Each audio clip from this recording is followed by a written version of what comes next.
Segunda-feira, 13 de abril de 2020, eu sou Antônio Tabet e este aqui é o Segunda Chamada. Nós fomos bons meninos e o Coelhinho da Páscoa nos trouxe de presente dois convidados ilustres, o neurocientista Siddhartha Ribeiro e o historiador Marco Antônio Villa.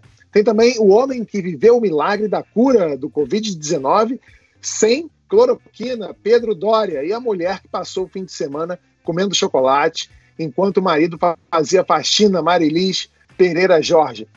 Ao contrário de Jesus, você não ressuscita, então fique em casa, que a gente vai falar da importância do isolamento social e de como ele ainda está em baixa no Brasil. O calvário do sistema de saúde do país e o que fazer para evitar esse colapso. Em tempos de pandemia, surge uma nova religião, o cloroquinismo. Existe rigor científico nessa paixão pela cloroquina? As várias tentativas de crucificar o ministro Mandetta e dicas científicas do Siddhartha para lidar com a ansiedade. Não existe milagre, minha gente. Pega seu chocolate, aquele que sobrou de ontem, que eu sei que você está doido para comer, e vem com a gente, que o Segunda Chamada está começando.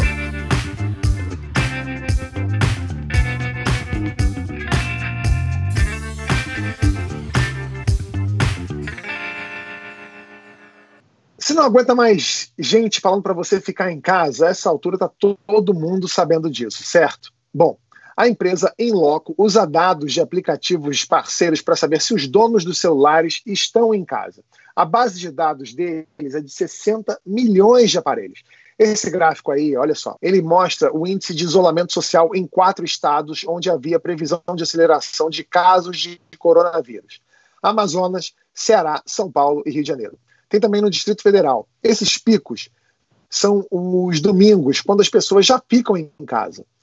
O que dá para ver é que o isolamento social caiu nos 5 estados durante a semana, subiu na sexta e voltou a cair no sábado. Se você entrar no site da In Loco, você vai ver que isso se repete nos outros 22 estados. O estado de São Paulo é o mais atingido até agora.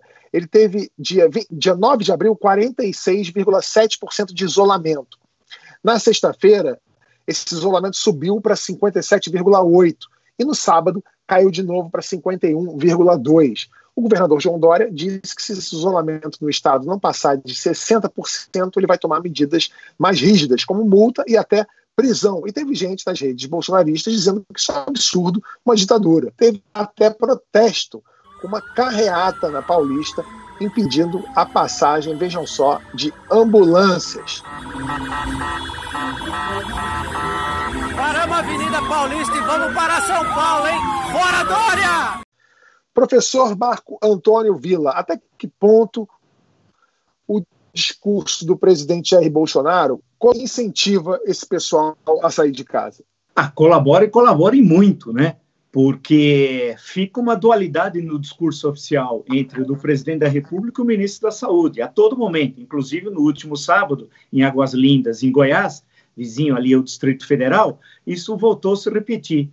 Isso é um perigo, porque a população, especialmente a população mais pobre, aquela, inclusive, que tem acesso a programas populares na TV criminosos, que estimulam o fim do isolamento social, e aonde o Jair Bolsonaro tem entrada constante nesses programas, dando entrevistas sucessivas, fica uma fala em que ele diminui o coronavírus, seus efeitos, né? Desqualifica isso desde o início. Agora, inclusive ontem, numa teleconferência, não sei como é que se chama aquilo, com evangélicos, coordenado pela mulher do Silvio Santos, é algo que eu nunca imaginei na minha vida, que a mulher de um animador de televisão ia coordenar uma teleconferência, mas o Brasil é um país fantástico. E ele voltou a dizer que agora o pico está caindo do número de infectados e de óbitos, quando justamente está ocorrendo o processo inverso. Em suma, há uma contradição antagônica, hegeliana, entre o coronavírus e a defesa do Brasil e o Jair Bolsonaro. Não podem conviver os dois. Enquanto o Bolsonaro estiver na presidência, isso vai continuar. E isso é o que é mais grave, porque as elites políticas, econômicas, a sociedade civil, não sabem o que fazer com o maior obstáculo ao coronavírus, que é justamente o presidente Bolsonaro. Só para completar isso que o Villa falou, o próprio ministro Mandetta, ontem, numa entrevista no Fantástico, falou exatamente isso, essa confusão que acaba acontecendo na cabeça da população, que recebe uma mensagem do presidente Jair Bolsonaro e outra completamente diferente do ministro. Então, para essa pessoa que está em casa, o que exatamente é para ser feito, né? É para seguir o presidente ou é para seguir o ministro? No caso, às vezes, o que é ser para seguir um presidente, o ministro, o apresentador do programa popular policial criminoso, o pastor da igreja evangélica, ou seja, a pessoa realmente que já tem essa dificuldade, fica ainda mais perdida, né? O isolamento é importante para evitar o colapso do sistema de saúde. Se você tiver pedra no rim, por exemplo, o seu pai tiver um infarto, não haverá atendimento, nem na rede pública, nem na rede privada. Seu plano de saúde é o mais caro, é o Diamond, é o Platinum, é o Super Blasters Brubbles, não vai valer nada se o sistema de saúde ruir. Um estudo da Universidade Federal de Minas Gerais, em parceria com Harvard e o Ministério da Saúde, simulou o tempo que levaria para o colapso do sistema chegar em 9 capitais brasileiras.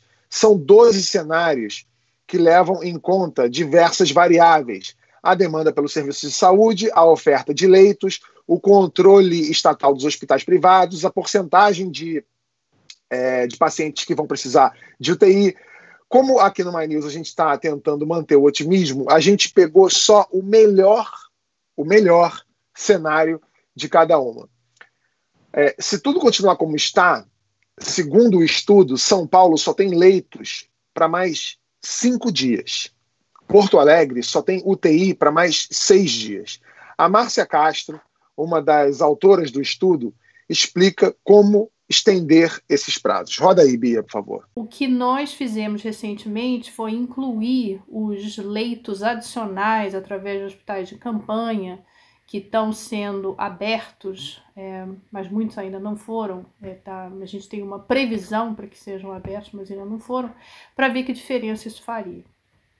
E nós revemos essas estimativas, quer dizer, à medida que os novos casos vão acontecendo, você pode ter uma mudança na trajetória da curva, a curva pode começar a crescer de forma mais lenta, então isso faz uma diferença, ou pode crescer de forma mais rápida, que também faz uma diferença. Então, o que o nosso estudo mostra é que haverá uma pressão sobre o sistema de saúde, na maioria das macro-regiões de saúde, a não ser que haja um aumento da oferta. E essa é a grande questão, quer dizer, não basta realocar o que existe, ou seja, incluir público e privado numa fila única, faz uma diferença, mas é em torno de uma semana.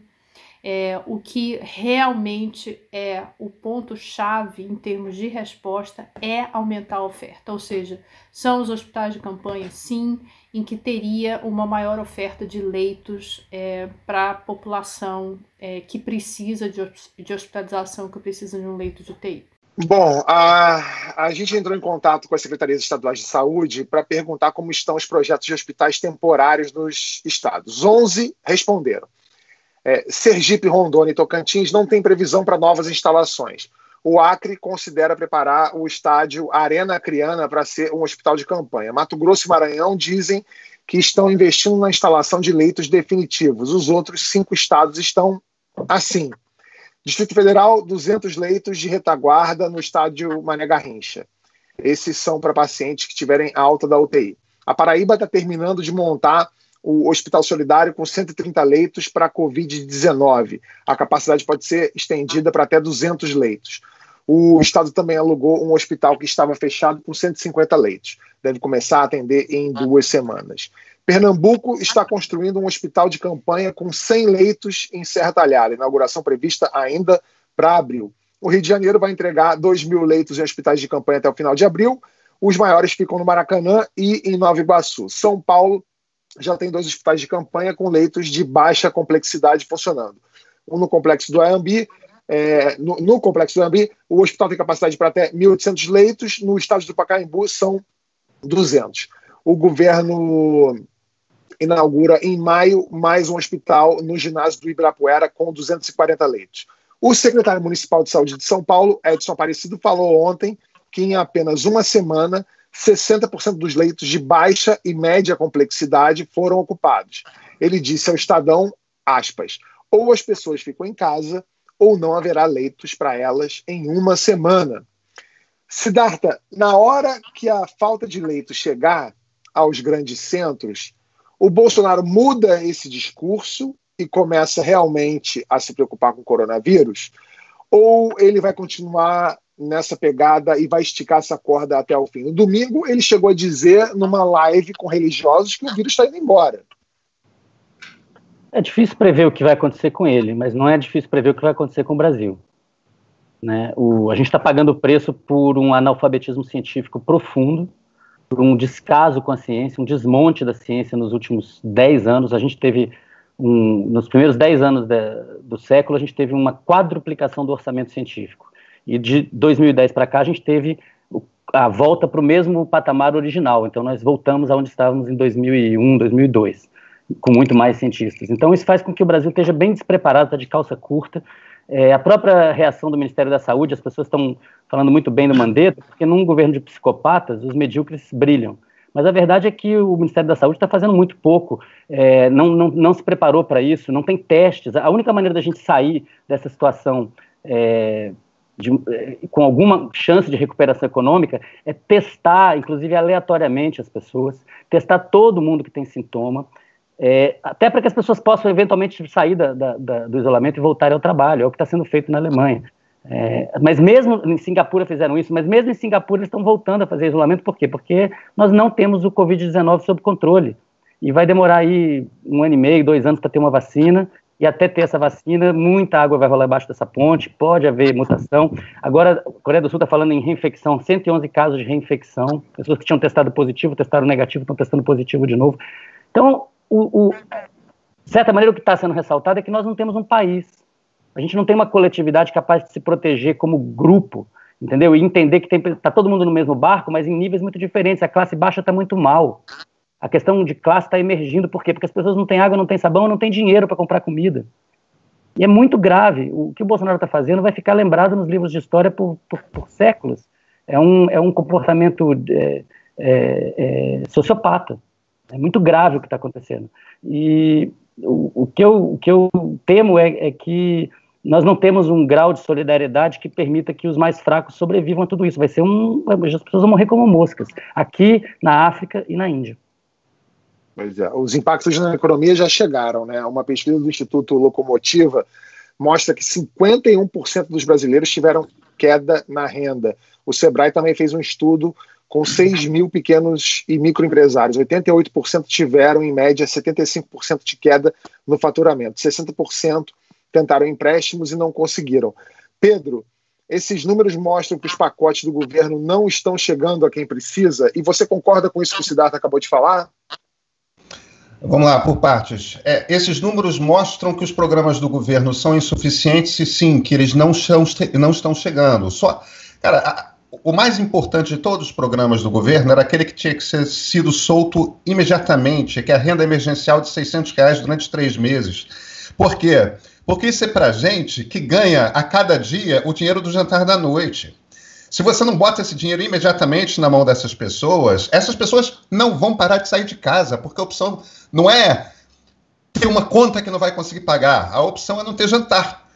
O Brasil é assim, entendeu? Então, a preocupação da equipe econômica de que aquilo poderia ser um argumento para impeachment, com os 2 presidentes de Câmara e Senado falando que não seria, com um ministro do Supremo assinando um texto dizendo que aquilo não era argumento para impeachment, que tinha que fazer.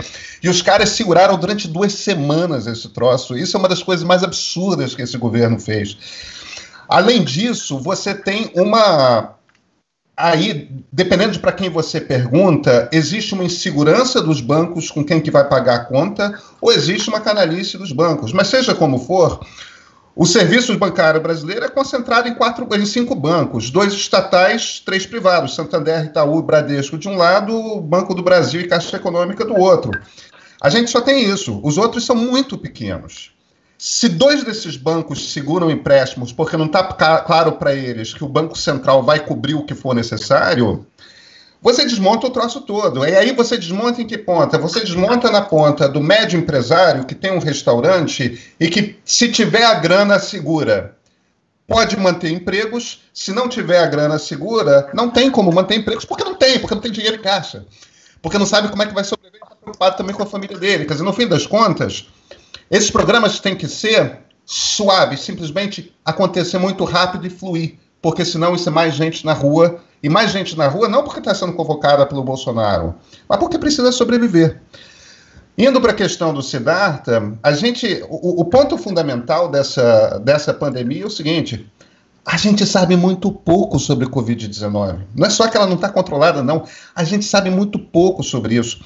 Saiu um estudo na sexta-feira de uma universidade de Xangai, que é super interessante. Eles pegaram 175 pacientes desse hospital que tinham saído curados, tá?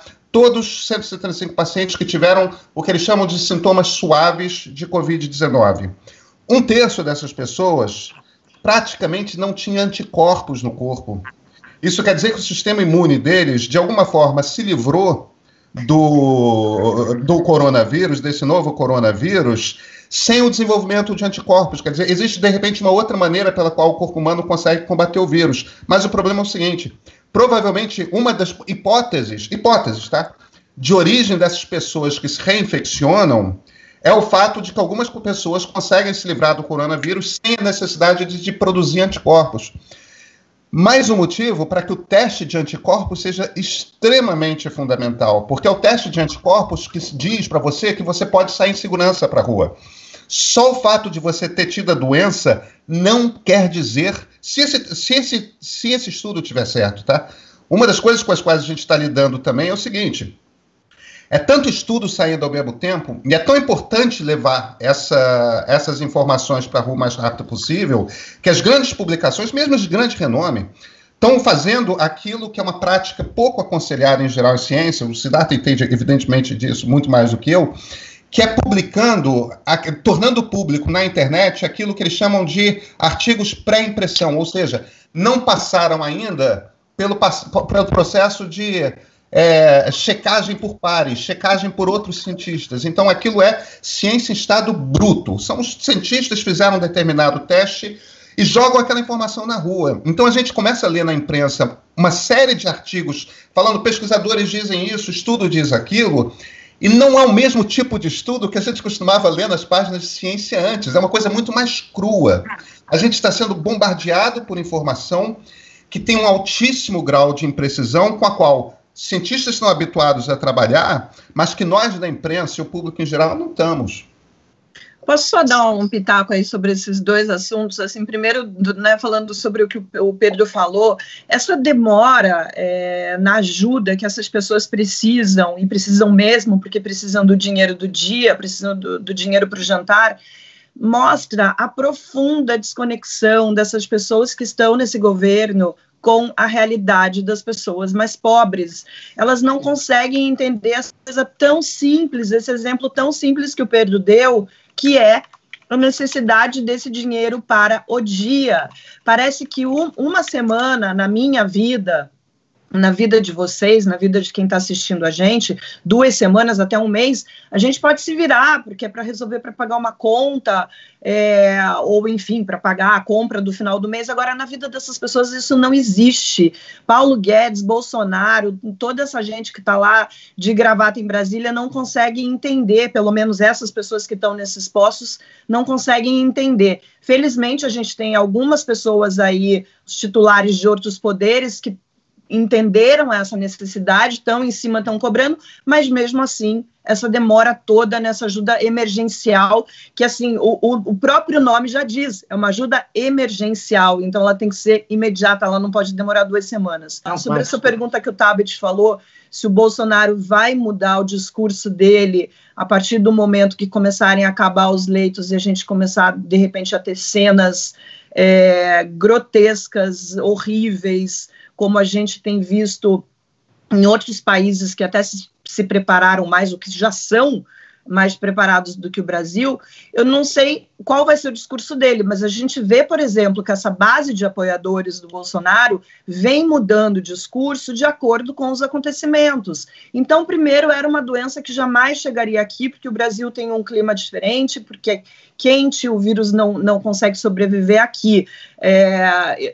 Nesse sentido, muita gente, eu achava que talvez a gente não fosse viver um problema tão sério como os outros países estavam vivendo. Estava errada, imediatamente falei assim, coronavírus está entre nós. Essas pessoas estão mudando o discurso diariamente. Então, primeiro, a doença não ia chegar, depois a doença não existia, a gente vê, inclusive, pessoas, agora mesmo, nesse final de semana na Paulista, dizendo que o coronavírus é uma mentira. Depois, enfim, fora todas as teorias da conspiração que são criadas em torno desse vírus, como se o mundo vivesse em torno do Brasil e tudo está acontecendo, né, por conta dessa pandemia, tivesse a ver com as nossas vidas aqui, não com o resto do mundo. A gente já viu as pessoas, por exemplo, o discurso dizendo que, aí depois foi a questão da cloroquina. Hoje eles defendem o uso desse medicamento para resolver uma doença que até então eles diziam que não existia, né? Daí vira uma discussão em torno desse medicamento que não deveria ser exatamente uma discussão. Então esse discurso vem mudando, a gente vai ver, e eu já vi nas redes sociais no final de semana gente dizendo que tem gente morrendo porque os médicos estão se negando a usar o medicamento. Então a gente vai ver todo tipo de discurso maluco e o Bolsonaro provavelmente vai se agarrar a algum deles. É só uma questão rápida aí do que o Pedro e a Marilis disseram, e o Siddhartha está fazendo uma relação. Eu estou preocupado, uma das questões, são várias entradas, né, nesse tema, sobre a questão econômica, né? O que chamou a atenção, por exemplo, da ajuda emergencial que vocês destacaram, que inicialmente era de R$200. É bom lembrar que era de R$200. Se dividisse por 30, dava 80 centavos por dia. Era um negócio assim, esse descolamento com o Brasil real, né? É incrível. Aí, depois, levaram a 600 e tal.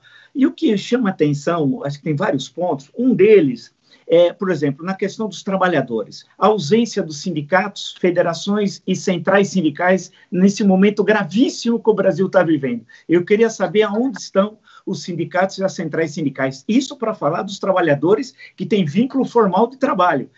Lembrando que tem 40 milhões que não têm vínculo. Esses, então, estão ao Deus dará. Não tem ninguém que os represente. Então, as entidades sindicais saíram do debate, poderiam estar presentes nessa grande discussão, inclusive com propostas. Por outro lado, os empresários também não têm representação. A Fiesp aqui, a maior parte da diretoria da Fiesp não tem indústria.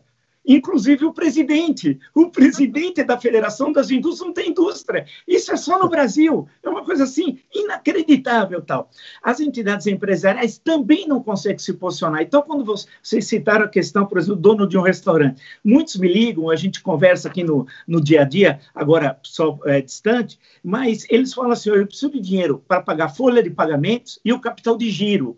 É possível você ter linhas de crédito bancadas, por exemplo, pelo Banco Central, lá na ponta, no final, pelo Banco Central, mas nada fez o Paulo Guedes, quer dizer, ele não conseguiu construir uma proposta para um momento emergencial. Numa das coletivas que eu assisti aqui pela TV, ele começou a falar que era hora de aprofundar as reformas. Ele estava louco. O problema é que você não tinha dinheiro para comer. Ele estava preocupado com as reformas do Pacto Federativo. Era um negócio extremamente absurdo. Então, o que falta? É uma política econômica que favorece os especuladores, o grande capital, está descolado da realidade do Brasil. Paulo Guedes está mostrando quem ele é. É bom lembrar que, numa das coletivas, ele também disse o seguinte, só para não me alongar, ele disse que o Brasil estava decolando, aí veio o coronavírus, decolando. Decolando aonde? Se o ano passado cresceu 40% do que se estimava em janeiro de 2019, estimava-se 2,5%, cresceu 1,1%, né? Em janeiro, desse ano, a balança comercial foi negativa. Fazia tempo que a balança comercial não era negativa. Então, ele começou a defender a política econômica dele, esquecendo que a tragédia estava se aproximando. E é uma sensação terrível. Lembra um pouco o livro lá do Dino Buzzati, O Deserto dos Tártaros, né? Então, está chegando.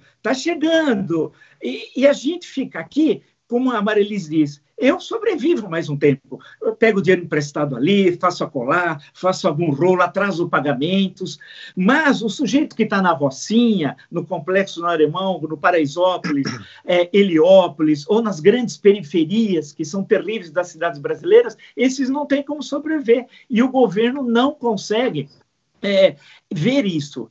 E o que chama atenção é que a oposição, no sentido mais amplo, também não consegue, porque eu fico perguntando aonde está a oposição. Então, eu não vejo os sindicatos, não vejo as federações, as confederações, as centrais sindicais, não vejo a oposição, não vejo líderes partidários importantes, né, na cena política brasileira. Então, há um vazio. O Vila tocou numa questão central, que é a falta de liderança. Houve, sim, uma movimentação dos governadores do Nordeste para tentar uma reação, montar um comitê científico com o ex-ministro Sérgio Rezende e outros cientistas, e eu acho que alguma coisa está sendo feita no sentido do óbvio. A questão é que no Brasil defender o óbvio virou uma luta, né? O óbvio nesse momento é isolamento, teste e segurar os hospitais para que eles não colapsem. E depois vem a questão econômica de curto, médio e longo prazo. Se não botar dinheiro na mão das pessoas agora, vai ser impossível fazer o óbvio. O que a gente percebe, inclusive na questão dos pastores, do Malafaia e outros pastores convocando para continuarem, que as pessoas continuem indo lá depositar o seu dízimo e tal, o que a gente percebe, na verdade, é uma tentativa de ganhar o prêmio Darwin. O prêmio Darwin é um prêmio irônico que a gente tem, que os biólogos promovem, que é quando uma pessoa morre de uma maneira muito estúpida, ela está dando um prêmio para a humanidade porque retirou os seus genes do pool genético comum. Né? Então, na verdade, o que a gente está vendo é um monte de gente, como lemingues, né, correndo para o precipício. Então, vamos dar o prêmio Darwin para o Bolsonaro e para esses pastores. Agora, o problema é que o tecido social está esgarçado. O que aconteceu com os sindicatos nos últimos 10 anos? Né? Então, de joelhos, tá? A política sindical praticamente acabou. E agora a gente pode discutir por que isso aconteceu, de quem é a culpa, mas o fato concreto é que nesse momento, que é um momento de guerra, um momento de mortes diárias e crescentes, e a gente sem saber qual é o horizonte, a gente não tem um mínimo de unidade nacional, o mínimo, o básico, a gente não tem. A gente está mostrando que não é um país, é uma mistura de senhores de escravo e de escravos, mas não tem unidade nacional. É isso. Acho que você definiu muito bem. A gente vem de anos e anos aí de erros e a gente agora está nessa colheita. Ô, Pedro, deixa eu te fazer uma pergunta. Depois que eu vi o professor Vila falar e o Siddhartha agora, me ocorreu que eu tenho uma teoria, e nada contra os ateus aqui, por favor, mas é que eu, quando vejo esses pastores, tipo o Malafaia citado, nem vou falar do Malafaia, mas assim, esses pastores que pedem o dízimo no cartão, nos cultos, etc., eu penso assim, nossa, não existe ninguém mais ateu que esse cara. Ateu no sentido de que esse cara, ele sabe que não existe Deus. Ele tem certeza que não existe Deus. Porque se ele imagina que existe Deus, ele não faz isso com fiel. Ele tem medo desse julgamento. Ele é temente a Deus. Ele vai e etc. Traçando um paralelo com o que o professor Vila falou, com o que está acontecendo hoje, com o Bolsonaro e com outros líderes que a gente já citou aqui, que incentivam as pessoas a ir para a rua, independente do que está acontecendo, com esse número de mortes crescentes, esse cenário dantesco que se aproxima, aposta. O que eles estão querendo com isso? Porque é simplesmente sadismo? Tem alguma estratégia nisso? Ou é o terraplanismo da morte? O que é isso? Eu acho que existem dois jogos políticos sendo jogados simultaneamente. Um de uma forma inteligente, outro sem qualquer inteligência, mais como se fosse um certo instinto animal. Eu percebo o Bolsonaro como um político que é um político que tem um instinto lá. Ele percebe o que é a coalizão dele. A coalizão dele, como você, tem uma turma que é do professor Pablo Hortelaro na USP, que tem um estudo bastante profundo sobre quem são os eleitores do Bolsonaro, o core do bolsonarismo. você tem dois grupos distintos. Um grupo é um grupo de classe média, tá? Que o grande problema deles, eles não são particularmente conservadores do ponto de vista social, não, tá? Mas eles são profundamente moralistas na relação com a corrupção. É aquele cara que diz todo político é corrupto. Não é só petista, não, tá? É todo político é corrupto, esse bando de ladrão, tem que fechar congresso, tem que... São os reacionários do ponto de vista político, não necessariamente do ponto de vista do comportamento. E você tem um outro grupo, que é um grupo pobre, que vive nas periferias e que é profundamente religioso, tá? Esse grupo, inclusive, do ponto de vista demográfico, é mais negro do que a média da população. A gente costuma olhar para o Bolsonaro achando que é todo mundo branco, não é não. Essa turma são igualmente católicos e evangélicos, eles são extremamente conservadores do ponto de vista dos costumes e muito pouco educados. Então, eles interpretam, isso vem sendo alimentado por muito padre de paróquia, por muito pastor há muitos anos, eles começam a pegar essas coisas todas, ciência, movimentos sociais LGBT, movimento feminista, e juntam tudo isso numa coisa de um ataque à família, à célula da família, à integridade da família. E é por esse prisma que eles veem a realidade, é por esse prisma que eles veem a política. O Bolsonaro, no fim das contas, de uma certa forma instintiva, ele está tentando falar com esses dois grupos ao mesmo tempo. Então, por um lado, ele fica acenando, olha, são esses políticos aí, são os governadores, são os deputados, são os ministros do Supremo, é tudo ladrão. Então, ele fala com a turma da classe média, que é a turma que a gente viu na Paulista esses dias. Tá certo? É a turma com quem ele foi falar à beira do Planalto naquele domingo fatídico. E, ao mesmo tempo, você tem a turma que ele vai falar quando ele vai para as cidades satélites de Brasília, que é essa turma que precisa ganhar o pão a cada dia, e que são os conservadores. Esse é o jogo do Bolsonaro. Agora, tem um outro jogo mais sutil que muita gente não está percebendo, que é o seguinte: o Mandetta, o nosso ministro da Saúde, ele está num jogo do Centrão para armar a cama para construir o impeachment do Bolsonaro. Repara numa coisa que aconteceu ontem, que é muito importante. Onde que o Mandetta deu a entrevista dele para o Fantástico? Ele deu a entrevista dele para o Fantástico da residência do governo do estado de Goiás. Ronaldo Caiado estava do lado dele. De qual partido do Ronaldo Caiado? Ele é do DEM. Qual partido do Mandetta? Ele é do DEM. Qual partido da Tereza Cristina, que é ministra da Agricultura? Ela é do DEM. Qual é o partido do presidente da Câmara dos Deputados? Ele é do DEM. Qual é o partido do presidente do Senado? Ele é do DEM. No fim das contas, e isso é a máquina do Centrão, tá? O que o Mandetta fez ontem, indo para a casa do Caiado, dando uma entrevista para a TV Globo, para o principal programa da TV Globo, para o programa de maior audiência da TV Globo, que é o horror do Bolsonaro, dizendo que tem que ter um discurso único, as pessoas não sabem se confiam no presidente ou no ministro da Saúde. É claro que, por um lado, o Mandetta está fazendo um jogo ali que é um jogo de... olha como eu sou razoável. Ele está falando com aqueles 75% da população que já indicados pelo Datafolha acham que as medidas de contenção de saída de casa e tudo mais são corretas. Mas, ao mesmo tempo, ele está atiçando ali o Bolsonaro, me demite, me demite, me demite, me demite. Porque esse é o caminho para construir a crise política que pode levar à queda do Bolsonaro em algum momento ali na frente, provavelmente depois da pandemia. Será que as pessoas que apoiaram o impeachment e estão ao lado do Bolsonaro agora já podem começar a gritar, é golpe? Algumas já estão. Algumas já estão. Eu acho só uma coisa, rapidamente, Pedro, essa não é uma crise política como de 1992 ou de 2016, quando ocorreram dois processos de impeachment. Essa é muito mais complicada. Mas é muito mais, porque tem um convidado que não tinha em 92 e em 2016, que é o coronavírus. E esse convidado tem um efeito destrutivo, terrível. E isso criou um nó, para usar uma expressão tão velha, a história do nó górdio.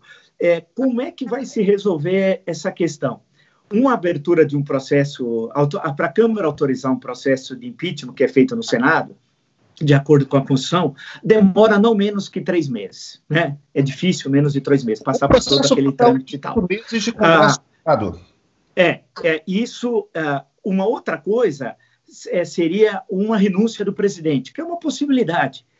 Se tivermos um quadro, como o Siddhartha lembrou há momentos atrás, vamos dizer que dizem que você vai ter milhares de pessoas, ou centenas de pessoas, demandando os hospitais, e eles não têm mais vagas, não só nos leitos normais, como em UTIs, aí vai começar aquelas tragédias, as pessoas morrerem na calçada. Aí isso vai criar a temperatura vai subir como nunca na história recente do Brasil. E olha, vai ser difícil encontrar um momento da história, ao menos republicana, que vai ter esse tipo de tensão, porque não é aquela crise política tradicional, A contra B, esquerda contra direita, corrupto e não corrupto, é a questão da vida que está acima de todas essas questões.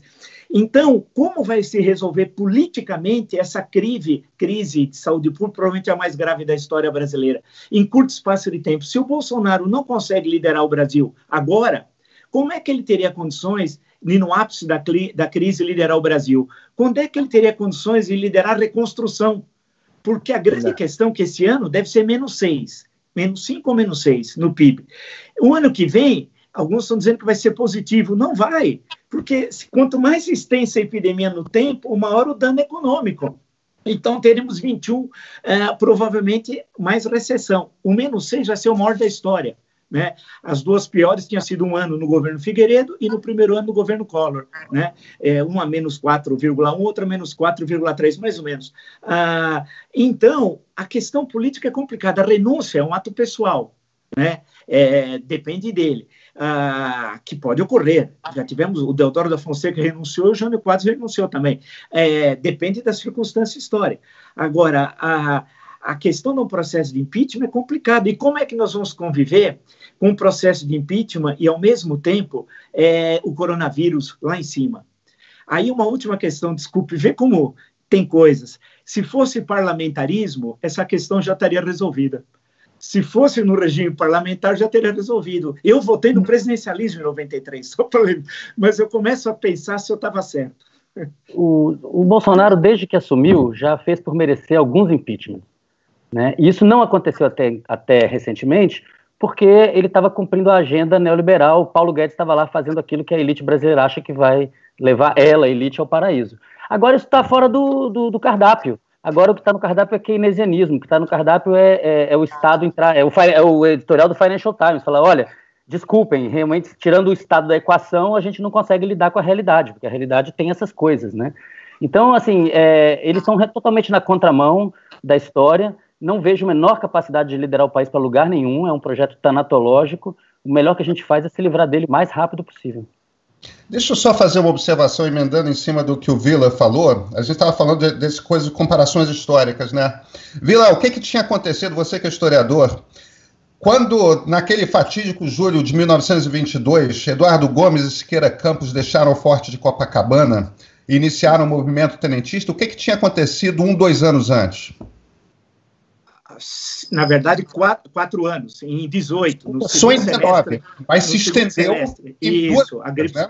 Sim, que atingiu o Brasil, especialmente no trimestre, acho que agosto, setembro, outubro foi o mais difícil, e que matou mais na França do que a França perdeu na Primeira Guerra Mundial, né? Matou a gripe espanhola, foi aquela tragédia, né? Tragédia. O que a gente está falando aqui é que a última pandemia violenta que o mundo viveu aconteceu justamente, imediatamente antes de se abrir no Brasil a crise institucional que derrubou a Primeira República. Sim. Mas o Brasil não aguenta 4 anos, viu? Não estou sugerindo que aguenta. As coisas são mais rápidas. Exatamente. Hoje a história anda bem mais rápido, né? Gente, só lembrar que naquela época tinha médico negacionista dizendo que era uma gripezinha, o pessoal já usava cloroquina, né? Então, assim, na verdade, é só esperar para 1918 e falar 19. Siddhartha, mas ter médico negacionista... Tem médico negacionista há 100 anos, dá até para entender, mas em 2020 é inacreditável, né? Agora deixa eu falar, vocês tocaram num assunto que é muito do meu interesse aí. Deixa eu contar um negócio incrível para vocês. Meu primo, Antônio Carlos, de 67 anos, estava internado com Covid-19, foi tratado com cloroquina e está curado. Mentira, eu não tenho nenhum primo Antônio Carlos de 67 anos. Mas se você entrou no Twitter semana passada, você viu vários primos chamados Antônio Carlos e celebrando, todo mundo celebrando, os primos do Antônio Carlos, no caso, né, a cura milagrosa desse incrível parente, que sim, foi comemorado aí por um exército de robôs em defesa de um remédio, porque a polarização no Brasil chegou a esse ponto. Basicamente, se você é contra a cloroquina, você é petista. Se você é a favor da cloroquina, você é bolsonarista. Mas vamos fazer de conta que o Antônio Carlos Carioca, de 67 anos, existe mesmo e se curou da doença usando a cloroquina.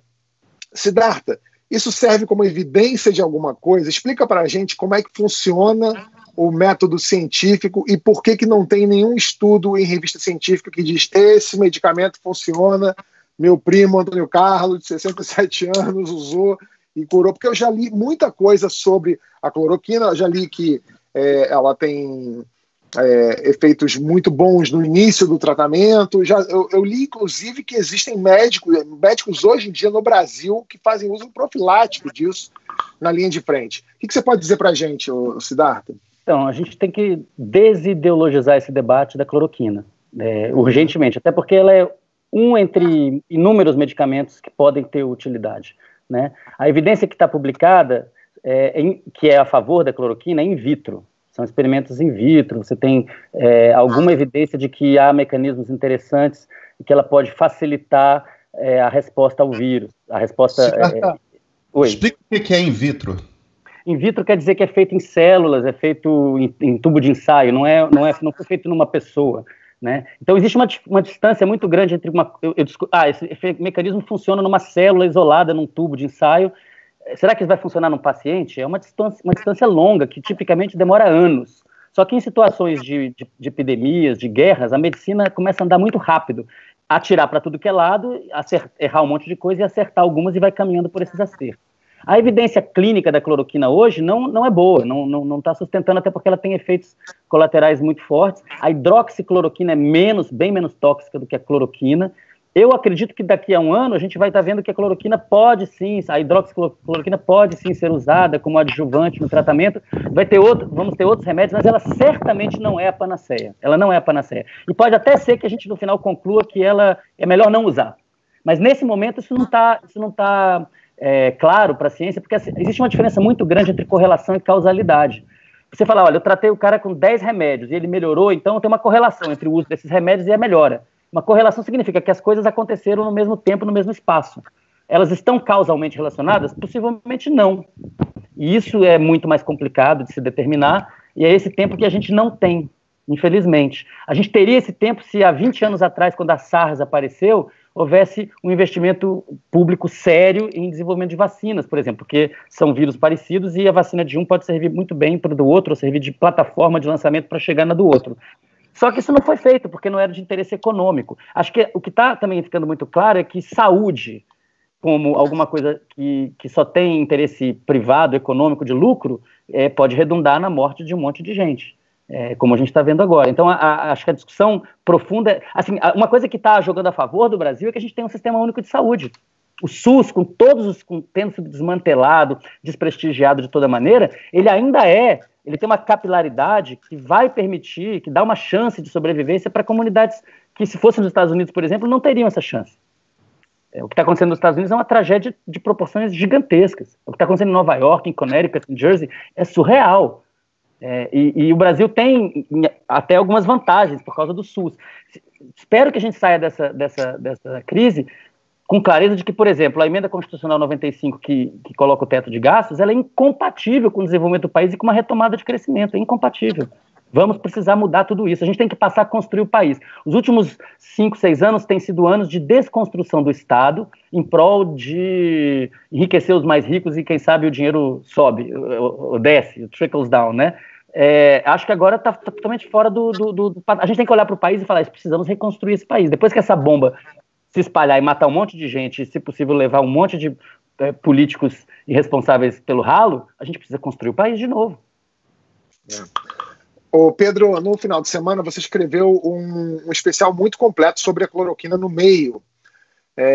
o Conselho Federal de Medicina deve se posicionar essa semana sobre o medicamento. Esse encantamento do Bolsonaro com o remédio tem algum fundamento científico para ele, ou tem a ver com aquela velha máxima que vem desde Nero, lá no Império Romano, que quando foi atacado por uma peste começava a vender uns elixires milagrosos porque todo político, todo governante morre de medo de uma pandemia. O Ariel Dorfman, aquele escritor chileno, ele escreveu um artigo que foi publicado hoje pelo Guardian, pelo jornal britânico, em que ele está falando do Trump, né? O Trump tem o mesmo fascínio pela cloroquina e está vendendo a cloroquina da mesma forma, hidroxicloroquina mais especificamente, né? O Bolsonaro oscila entre as duas, o Trump já entendeu que a cloroquina causa mais efeitos colaterais que a hidroxicloroquina, que é um derivado. O Dorfman usa uma expressão que eu acho que é a expressão-chave. Meu filho caçula, que tem 8 anos, tem o mesmo processo que o Bolsonaro e que o Trump, que é o pensamento mágico. Que são coisas... É o Papai Noel que aparece com o presente, né? É a coisa do... O que é muito próprio, isso o Dorfman falando, é muito próprio de igrejas, né? De religiões. Cara, em política tem uma hora ali que você tem que entender, a expressão que o Siddhartha usou é chave. Você não pode misturar ideologia com isso, porque também não pode virar uma coisa de um bando de petista do outro lado. Eu não estou dizendo que isso está acontecendo, mas tem uns rastros assim, torcendo contra a cloroquina. Entendeu? Não se trata disso, se trata apenas de deixar o cientista fazer o trabalho dele e descobrir como é que essa doença funciona, como é que esse vírus opera, como é que você lida com ele. Talvez sim a hidroxicloroquina venha fazer parte disso.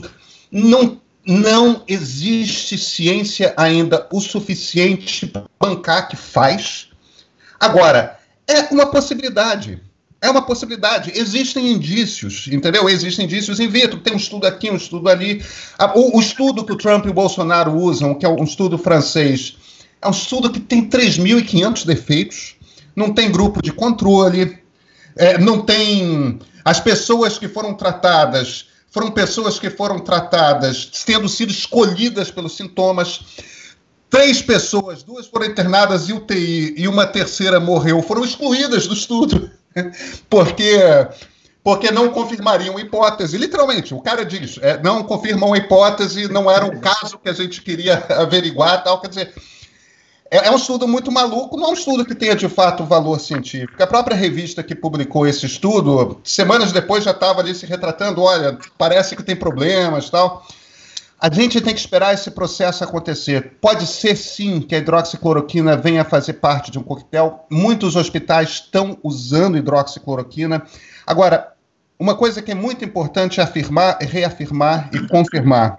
É importante que o tratamento com hidroxicloroquina seja feito dentro de hospital, porque é um remédio que tem efeitos colaterais que podem provocar danos sérios a órgãos, que podem provocar cegueira. Então é fundamental que tenha um médico vendo de hora em hora como é que você está. Se você está tendo, se é para reduzir a dose, se é para aumentar a dose e tudo mais. Esse controle dentro de hospital é fundamental. Então não importa o que você pensa sobre hidroxicloroquina, se for para tomar, que seja receitado por um médico e que seja dentro de um hospital onde o seu tratamento com hidroxicloroquina esteja sendo acompanhado por gente que sabe o que está fazendo. O Siddhartha, desses elixires aí que eu falei, a cloroquina vai ter em breve a companhia da ivermectina ou não? Tem uma evidência interessante, que é um vermífugo que a gente usa para cachorro, para gato, né? Tem alguma evidência vindo aí. Na verdade, o que acontece? Quando você tem Aliás, não é ivermectina, é ivermectina. Ivermectina.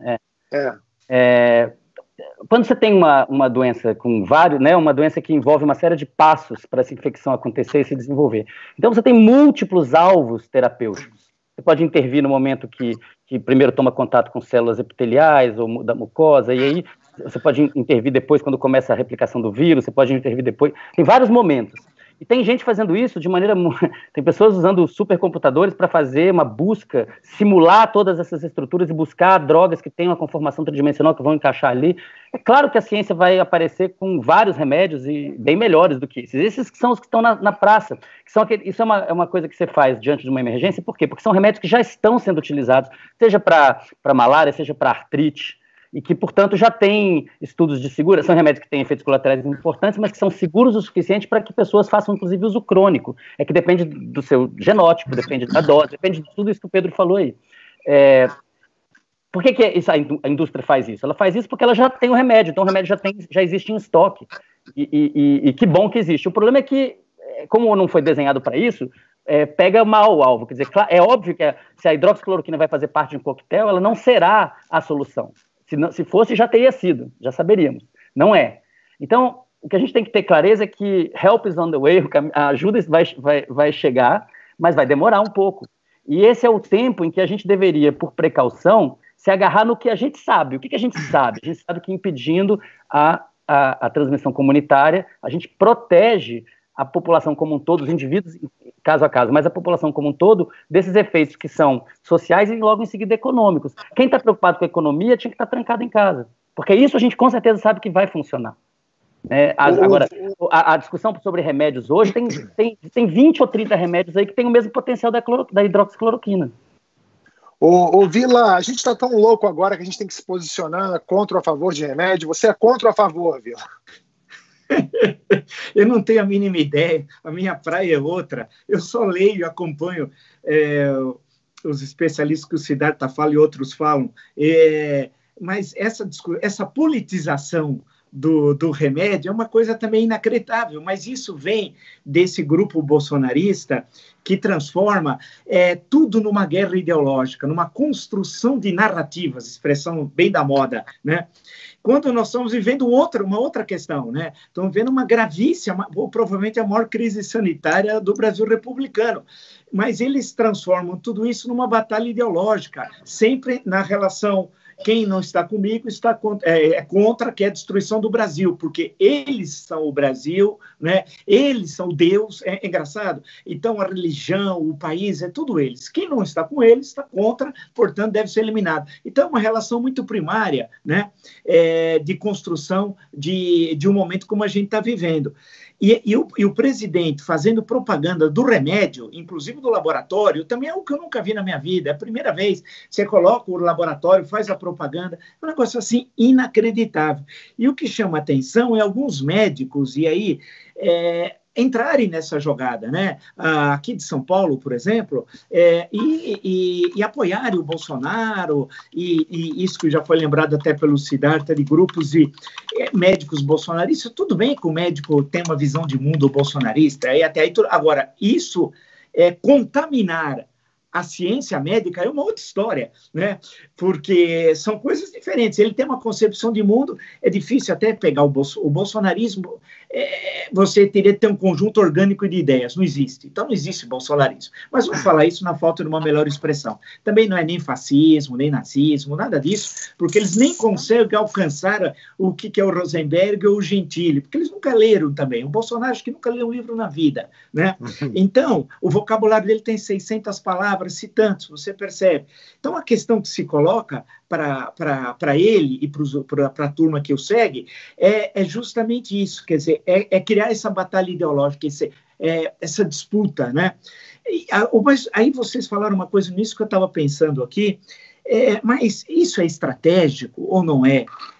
O que vai acontecer? Porque a grande questão é que a verdade vai se impor. O que é a verdade? Nesse caso, é os mortos, os óbitos. O crescimento no número de óbitos e o sistema entrar em colapso, o sistema de saúde.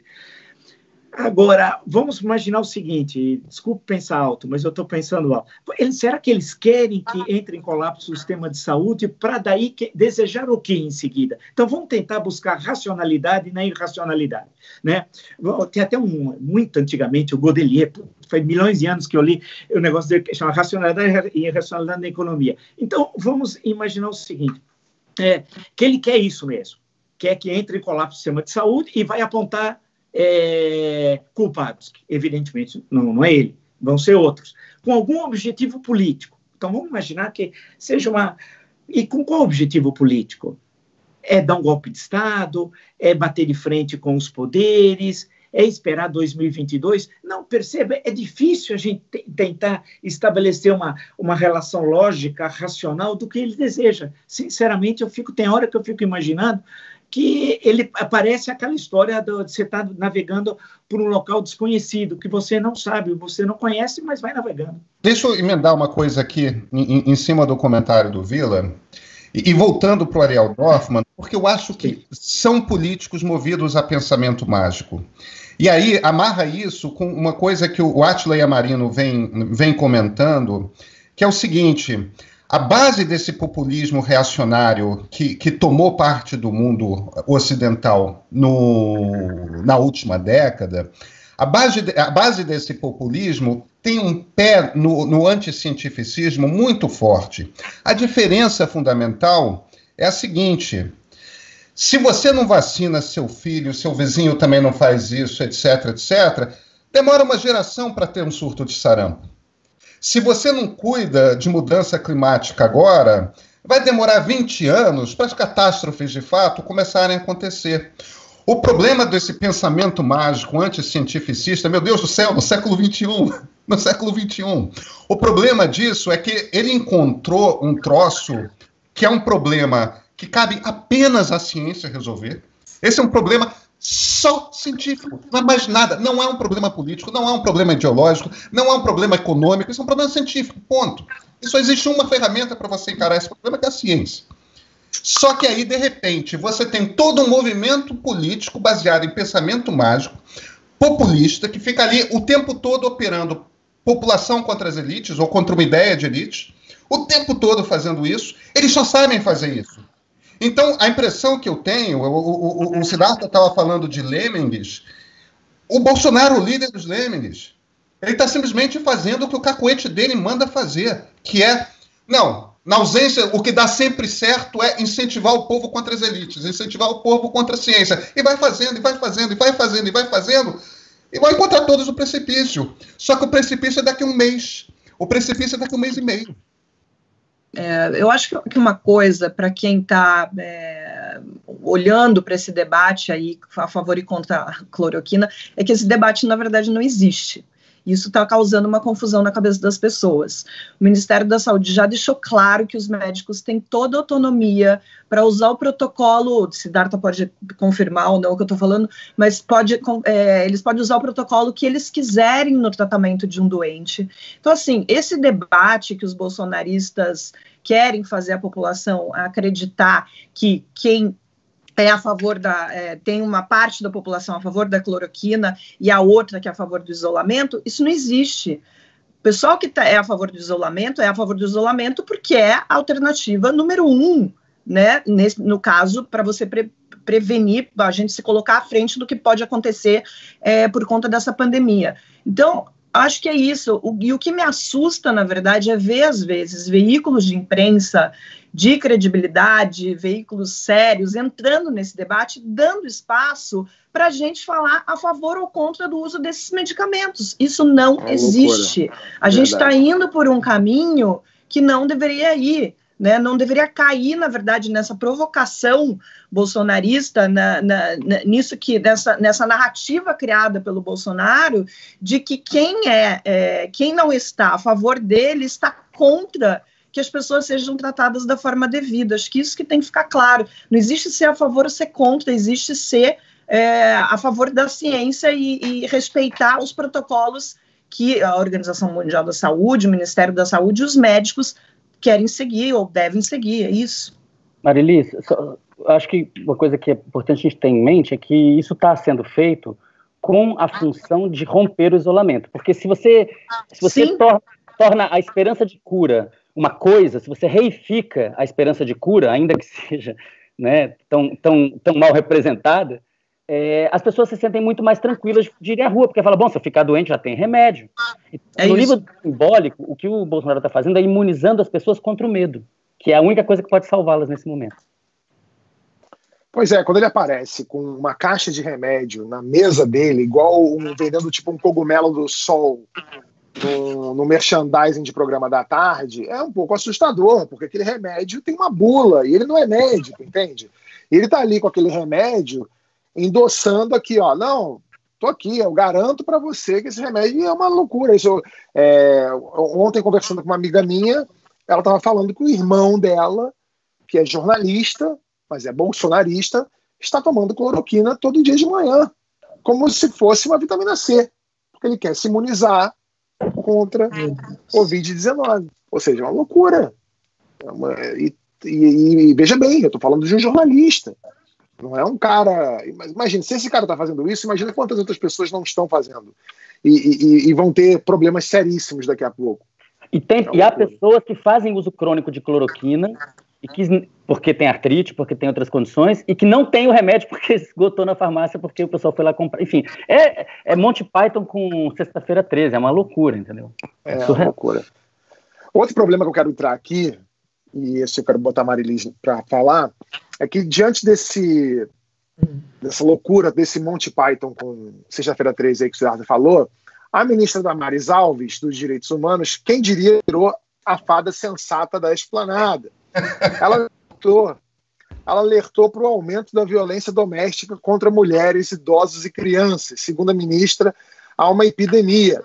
O Ministério só tem dados do Rio de Janeiro, onde o número de denúncias subiu 50% contra os agressores. Foi lançado o aplicativo Direitos Humanos Brasil. Marlis, esse agressor em tempos de Covid ganhou um nome, é o Coronamacho? Como é que é isso? Bom, primeiro que eu acho curioso que essas pessoas nesse governo, eles sempre que uma situação fica um pouco pior, mesmo que a gente não tenha dados concretos, eles vêm com essa coisa da epidemia. A gente já viu o Osmar Terra, para refutar um estudo da Fiocruz sobre drogas que não, na verdade, não endossava a opinião do próprio ministro, né? Foi dizer que tinha uma epidemia de drogas acontecendo no Brasil, e perguntaram para ele como era isso, que dados ele tinha. Ele disse que ele deu uma volta em Copacabana, viu que as ruas estavam vazias, e isso era sinal de violência relacionada ao uso de drogas. Eu acho que a ministra está realmente certa em se preocupar com esse problema. A gente tem visto um aumento, um relato do número um relato do aumento do número de violência doméstica. Eu acompanho o trabalho de muitos promotores e promotoras de justiça que, inclusive, estão dando um passo à frente para resolver esse problema.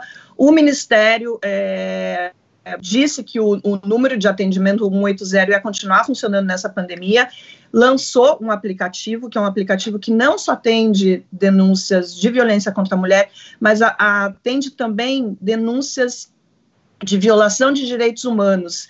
E nesse caso também eles registraram um aumento, inclusive, maior até do que de violência contra a mulher. Quero dar só 2 dicas aqui de lugares que as mulheres podem procurar atendimento, que é um atendimento lançado por uma promotora de justiça em São Paulo, que é a Gabriela Mansur, que é uma super voz aí nesse sentido, que chama Justiceiras. Eu vou depois pedir para a gente botar aí num videozinho com um número, porque é um atendimento feito pelo WhatsApp, um atendimento bem interessante. Isso pode ser mandado para a pessoa preenche um formulário pelo WhatsApp mesmo e manda. E também tem um aplicativo que funciona só no Rio de Janeiro, que chama Linha Direta, que é um aplicativo muito interessante, que é conectado com a Polícia Militar, mas que você pode avisar não só a polícia, mas por meio desse aplicativo você pode eleger pessoas do seu convívio, então, familiares ou amigos, para acionar em caso de violência. Chama Linha Direta e está aí disponível nas plataformas de iOS, Android e tal. Então, tem um aumento, sim. Ela fala em 50% no Rio de Janeiro, mas é um dado que veio da Justiça aqui do Rio de Janeiro, não é um dado consolidado. Agora, quando a gente vê um presidente que vai justificar o aumento da violência contra a mulher, dizendo que os homens estão em casa sem sair para trabalhar, é difícil, né? Se a gente tem um presidente que justifica esse tipo de coisa dessa forma, fica difícil. Mas eu vejo realmente o Ministério, eu já critiquei Damares muitas vezes, eu acho que tem várias coisas a ser criticada, como aquela política de abstinência sexual para adolescentes, que está mais do que provado que não funciona, mas nesse caso o Ministério tem, de fato, anunciado algumas medidas aí que podem ajudar as pessoas, as mulheres, as pessoas vítimas de violação de direitos humanos nessa fase de pandemia. Teve o vereador Wellington de Oliveira, do PSDB do Mato Grosso do Sul, que sugeriu que salões de beleza fossem considerados serviços essenciais, porque, para ele, as mulheres tinham que ficar bonitas, porque isso estava causando conflitos em casa, ou seja, de uma certa maneira, isso poderia justificar uma agressão, ou seja, a gente é a loucura da loucura. Ele chegou a dizer que o homem não aguenta a mulher que não arruma o cabelo, não se depila, não pinta a unha. Eu não sei realmente como é que a pessoa faz esse tipo de relação entre a violência que uma mulher pode sofrer. É inacreditável. Mas se você tem um presidente falando isso, você pode ter qualquer coisa.